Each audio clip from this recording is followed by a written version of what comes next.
Ce que j'ai constaté, contrairement à ce qui était mon opinion avant que je ne vienne ici, c'est que les hommes, les gendarmes qui ont été agressés hier, ont fait preuve de grande vaillance et d'une combativité incroyable. Je voudrais leur rendre hommage à leur chef, rendre hommage aux hommes. Vous voyez, tous qui sont morts dans les trous, sur leur poste, après qu'ils ont utilisé toutes les cartouches qui étaient en leur possession. Ce que j'ai également constaté, c'est que les terroristes qui nous agressent, ce n'est plus les jeunes gens qui circulent à moto et qui ont des fusils d'occasion. Il s'agit d'une équipée comme celle de tous les terroristes du monde, parce qu'ils se nourrissent aux mêmes ressources financières qui sont le produit du crime organisé, de la drogue en particulier. Ils sont venus avec 4 véhicules, dont 2 équipés d'armes collectives, une 14-5 s'il vous plaît et une 12-7. Et ils ont abusé de ces cartouches. Ils ont apporté avec eux des grenades incendiaires. Ils ont individuellement chacun armé d'un fusil mitrailleur FM80, FM56. Ça c'est là où nos hommes à nous ont des Kalachnikov. Ils ont même dépassé le stade de Kalachnikov comme arme individuelle. Vous avez vu l'impact des balles qu'ils ont utilisées sur les murs, sur les arbres. Vous avez vu la grenade incendiaire qu'ils ont utilisée pour brûler le hangar là-bas. C'est ça notre ennemi désormais. Ce n'est plus ce qu'on a décrit jusqu'à présent. Et cette inflexion, nous l'avons senti depuis les dernières opérations, et notamment celle contre la ville d'Abala. C'est ça désormais notre adversaire. Tout le monde doit le savoir, nous déjà, mais pas que nous seulement. La communauté internationale, tout le monde qui est mobilisé contre le terrorisme. Notre ennemi, c'est un ennemi qui a des moyens désormais considérables.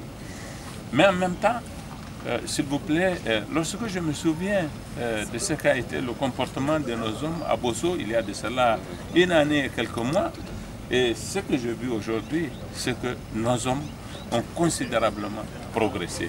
Et aujourd'hui, ils sont au niveau des exigences du combat quant à leur morale, quant à leur efficacité, quant à leur engagement. Et ça, c'est extrêmement remarquable. Nous avons infligé des pertes à l'ennemi. Vous avez vu la trace des cadavres tirés. Il y a eu beaucoup de personnes, beaucoup de blessés dans leur camp. Il y a beaucoup de monde. Nous avons trouvé des traces de cervelle à 2 km d'ici. C'est dire que nos hommes ont été vaillants. Nous avons eu quelques problèmes de coordination parce que 30 minutes après les événements, déjà, les éléments de fin de poste de Hassan étaient en contact avec l'ennemi.